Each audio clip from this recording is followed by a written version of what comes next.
Prabowo ngasih sambutan pembukaan Tanwir dan resepsi milad ulang tahun ke-112 Muhammadiyah.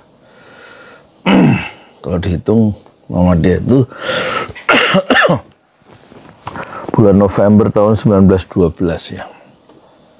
Jadi sudah 112 tahun, sementara Republik Indonesia secara politis merdeka 45, berarti sekarang 79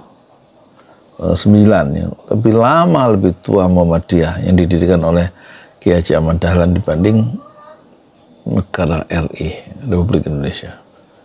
Ini sambutannya yang nonton 4 jam lalu 66.433 orang. Saya belum lihat ya. Tanwir dan resepsi milad kedua 112 Muhammadiyah, apa itu? Menghadapkan kemandirian, apa nggak jelas. Kupang. Nah, di Kupang ya. Kita lihat ya, Prabowo ngomong apa.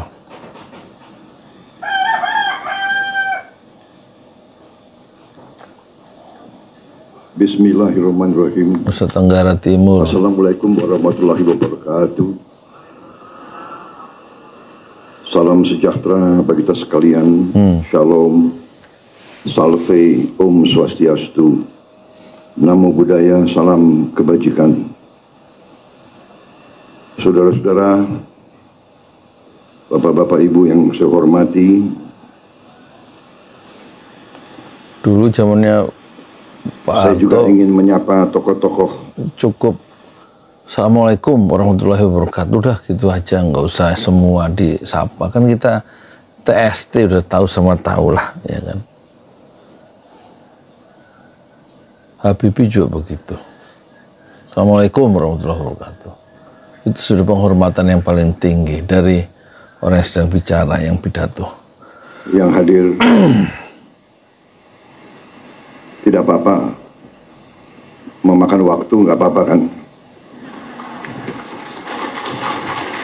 Lah, kenapa di Panitia apa? Saya dibatasi nggak di sini? kok ditepuk tangan segala sih? Nggak terlalu substansial gitu loh.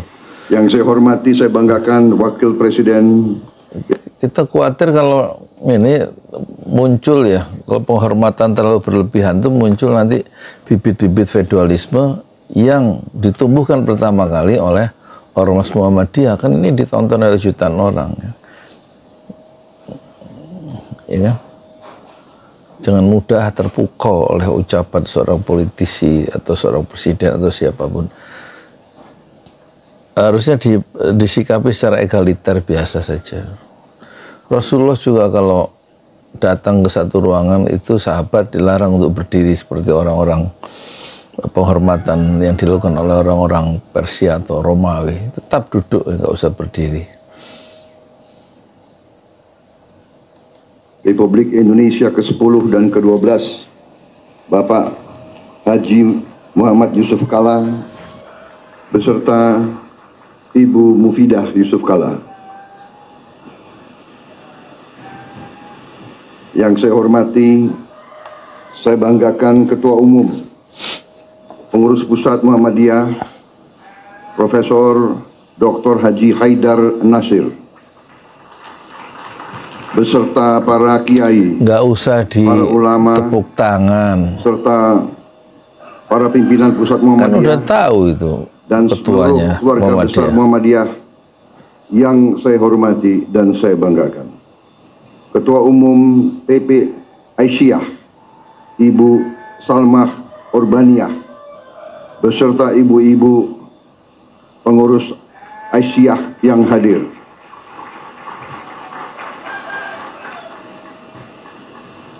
Profesor Dr. Muhajir Effendi, Ketua PP Muhammadiyah periode ini nggak disebut nih tahunnya itu. Pak Teddy ini menghadap saya di sini. Ngapain? Ketua Umum PP Muhammadiyah 2005-2015 Bapak Din Samsudin yang saya hormati. Kok agak ngumpet di belakang itu. Pak Din itu kawan saya waktu masih muda, sekarang agak muda. Ketua Dewan Perwakilan Daerah Republik Indonesia Bapak Sultan Najamuddin, para menteri dan wakil menteri Kabinet Merah Putih, tadi sudah disebut banyak sekali, tapi nggak apa-apalah disebut sekali lagi. Menko Bidang Pangan Dr. Zulkifli Hasan, Menteri Pendidikan Dasar dan Menengah, yang juga kebetulan Sekretaris Umum PP Muhammadiyah Profesor Dr. Abdul Muhsin, Menteri Pertahanan Syafri. Letnan Jenderal TNI Purnawirawan Syafri Samsudin, Menteri Perdagangan Saudara Budi Santoso, Menteri Desa dan Pembangunan Daerah Tertinggal Saudara Yandri Susanto, Menteri Kehutanan Saudara Raja Juli Antoni, PhD, Menteri Kelautan Perikanan Saudara Sakti Wahyu Trenggono, Menteri Lingkungan Hidup Saudara Hanif Faisal Nurofik, Panglima TNI Jenderal TNI Agus Subianto. Ini kan acaranya Tanwir Muhammadiyah, Kepala Milad Kepolisian Republik Indonesia Jenderal Polisi Listio Kenapa anggota Sigit Prabowo. Kabinet Merah Putih disebut satu-satu? Jadi Harusnya kalau nggak usah disebut. Kapolri dan Panglima TNI nama terakhirnya itu Prabowo Subianto.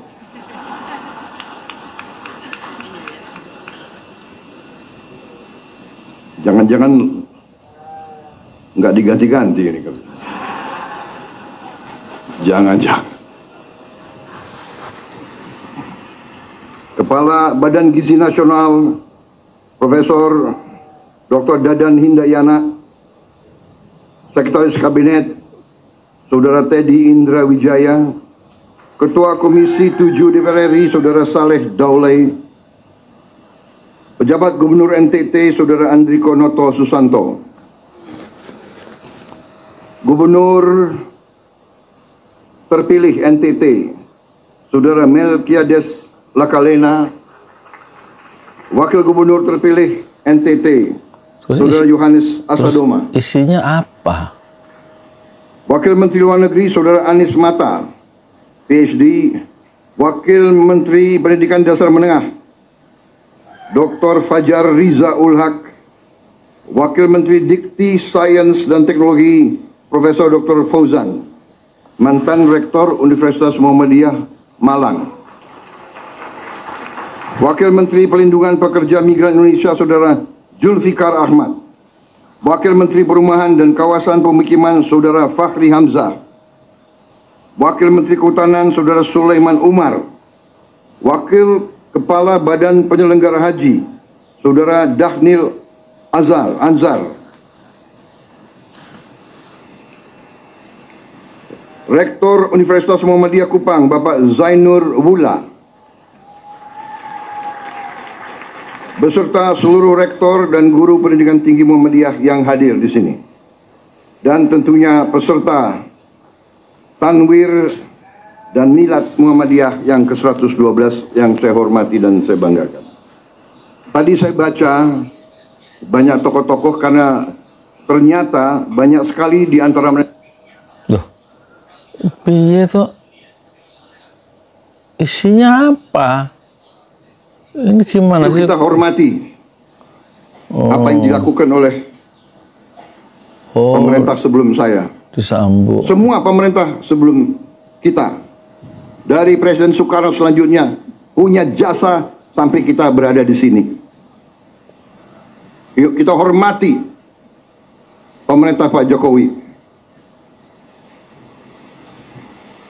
Kalau Saya bukan keliru-keliru gimana? membela orang. Terus terang aja. Untuk apa sekarang saya apa tuh istilah tentara, ngolor, menjilat, ya kan? Bukan saya bela-bela Pak Jokowi karena person, tidak. Saya mau katakan apa adanya. Iya, apa adanya. Pelanggaran hak asasi manusia bagaimana? Menurut Kontras, itu ada 46 orang yang mati unlawful killing. Terus ada 6 orang dibunuh semena-mena di kilometer 50. Itu dalam rejim Jokowi. Terus korupsinya itu meningkat 4 tahun di era Jokowi. Menurut ICW, Indonesia Corruption Watch, itu tahun 2019, korupsi zaman Pak Jokowi, itu ada 271. 4 tahun kemudian meningkat 3 kali lipat korupsi itu. Data yang dikeluarkan oleh Indonesia Corruption Watch, yaitu 791 kasus dari 271 kasus. Itu keputusan politik. Jadi juga nggak bisa harus kita hormati, iya. Tapi ke satu deviasi penyelewengan kekuasaan yang merugikan rakyat banyak, menghilangkan nyawa, seperti ada 8 orang mati dalam demonstrasi kerusuhan di depan Bawaslu, disikapi dengan keras oleh Polri yang saat itu Kapolrinya adalah Tito Karnavian, dan orang mati begitu saja, tidak ada pertanggungjawaban pemerintah, dalam hari ini Jokowi. Bagaimana itu? Saya kira Prabowo tidak bermaksud ingin menghilangkan perspektif itu kan. Semua punya jasa, tapi juga manusia juga selalu tergoda oleh kekuasaan sehingga dia bisa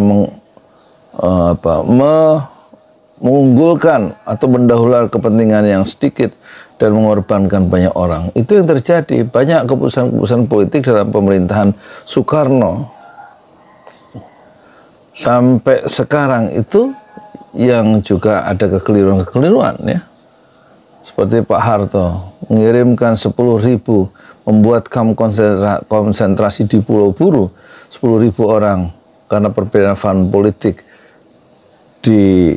dimasukkan kamp kerja paksa tanpa diadili 10.000 orang di era Orde Baru. Itu perang saudara gara-gara pertikaian politik Nasakom dan lain-lain pemberontakan PKI. Dan itu menghasilkan perang saudara 3 juta orang yang bunuh-bunuhan antara sama anak bangsa. Karena ini ambisi-ambisi para politisi yang kemudian tidak dikontrol. Malah bapaknya Pak Prabowo, Sumitro Hadikusumo, Joyo Hadikusumo, yaitu Pak Sumitro, itu kan termasuk masuk dalam PRRI, Perjuangan Revolusioner Republik Indonesia, untuk mengoreksi keputusan atau pemerintahan pusat yang tidak memperhatikan daerah. Dan kemudian PRRI itu dihancurkan secara militer oleh Soekarno dengan Ahmad Yani, Jenderal Ahmad Yani, dan kemudian Sumitro terpaksa keluar negeri dan Prabowo akhirnya sekolah di Inggris dan Singapura karena perbedaan politik ya. Jadi tidak semua pemimpin presiden yang sejak dulu sampai sekarang, sampai Jokowi, itu selalu benar dalam mengambil keputusan politik. Malah yang terjadi, kita hampir menjadi bangsa yang gagal, yang failed karena keputusan-keputusan politik yang ugal-ugalan dari pemimpin politik kita sendiri, presiden kita sendiri.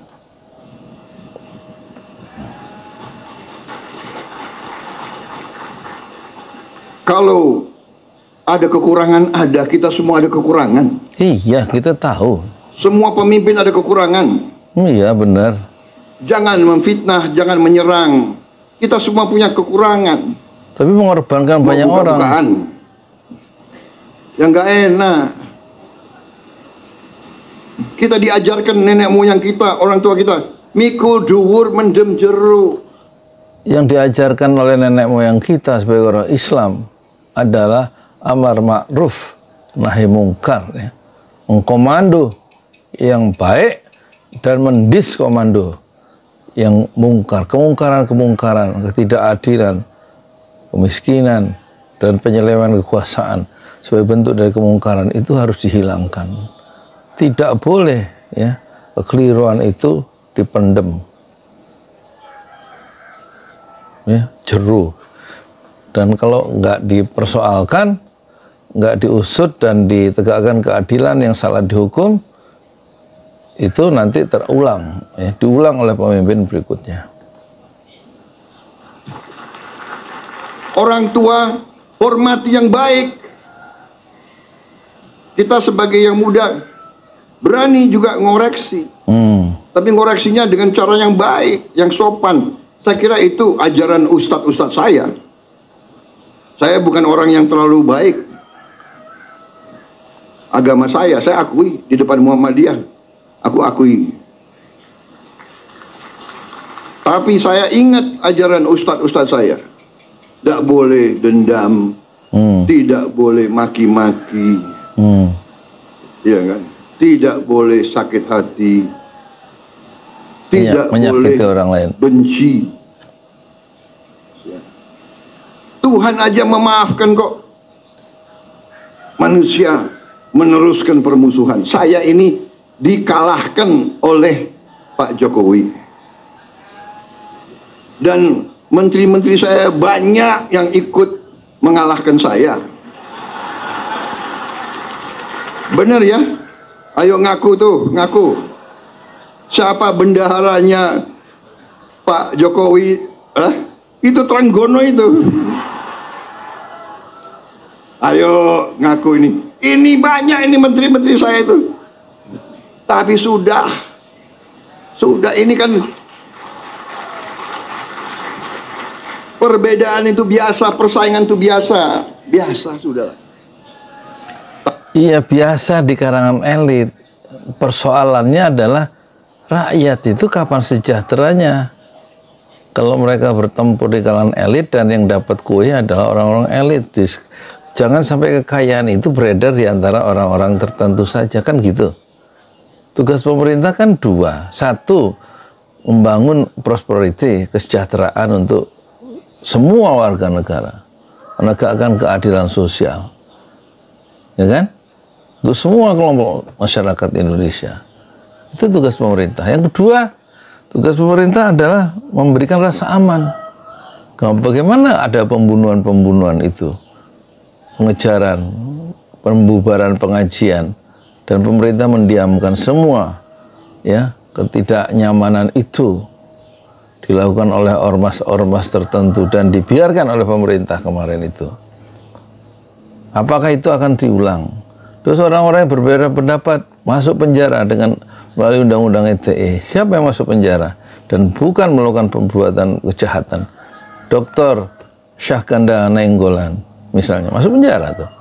Gus Nur masuk penjara. Ya kan? Kemudian Bambang Tri masuk penjara, belum keluar tuh dua-duanya. Anton Permana masuk penjara. Jumhur Hidayat masuk penjara.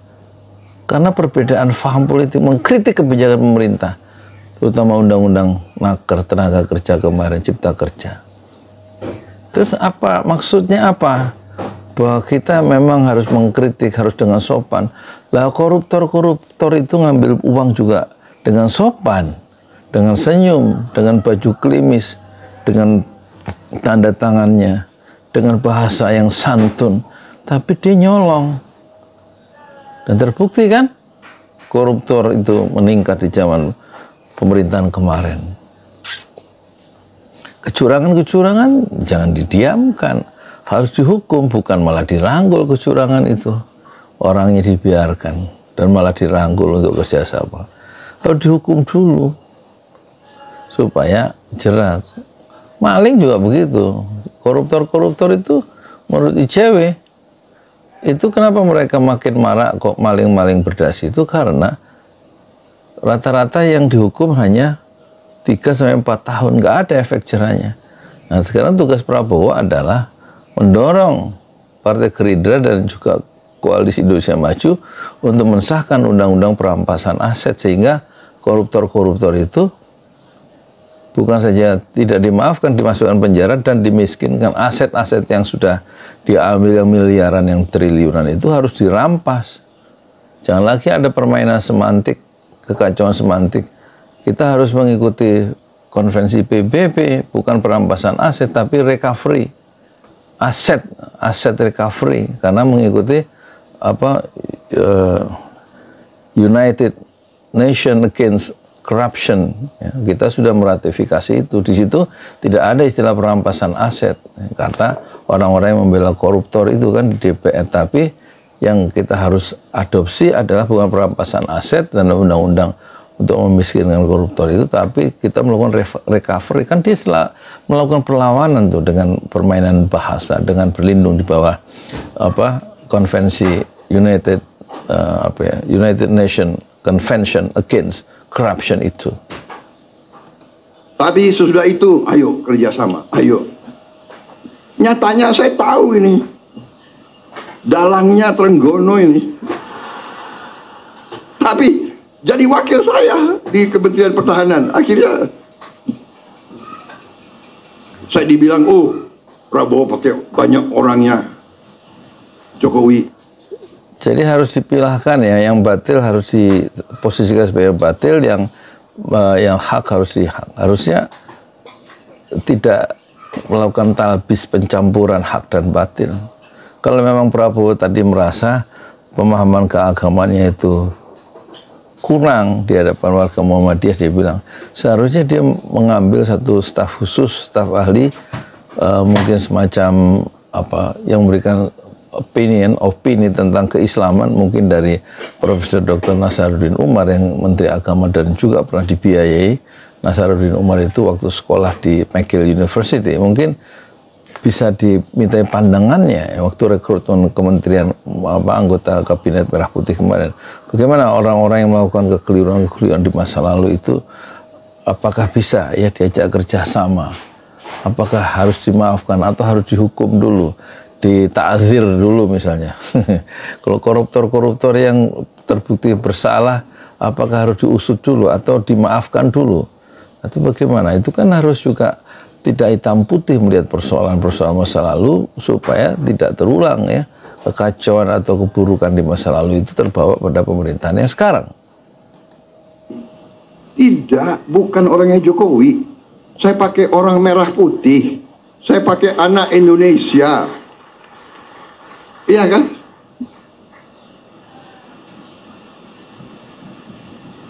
Saya ada juga yang Menko Polkam saya juga kan bukan orang Gerindra.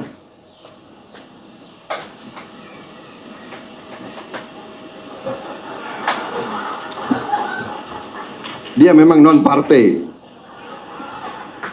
Tapi saya ambil satu. Yang saya ambil, saya yakin di dalam hatinya semua itu cinta merah putih, cinta tanah air. Jadi tidak ada masalah. Di pilkada ada yang menang, ada yang kalah, sudah, ya kan? Tapi dia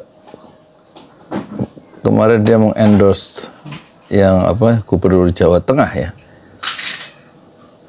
Seharusnya kan netral dia sebagai presiden. Kenapa mengendorse salah satu peserta pilkada yang kemudian menang ya, Lutfi Hasan, siapa namanya itu? PKS dukung Anies, nggak ada masalah. Gerindra wakilnya PKS di Sumatera Barat, iya kan?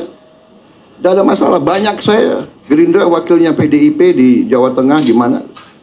Sudah, nggak ada masalah. Jangan kita perbedaan pendapat, bagi saya harus kita sikapi dengan kearifan. Dan kalau ada kesalahan, kita koreksi. Kita perbaiki. Koruptor-koruptor yang melakukan kesalahan dan ditangkap di awal-awal pemerintahan Prabowo, persoalannya kan bukan hanya ditangkap para koruptor itu, tetapi apakah dihukum yang bisa menjerakan mereka. Kalau cuma dihukum 1 tahun, 2 tahun, 3 tahun, 4 tahun tanpa mensahkan undang-undang perampasan aset, jadi hanya lip service saja pemberantasan korupsi itu di zaman Prabowo, karena tidak akan mengurangi jumlah korupsi karena undang-undang perampasan aset itu belum atau tampaknya dengan ragu-ragu ya untuk disahkan ya. Tidak ada kemauan yang kuat ya.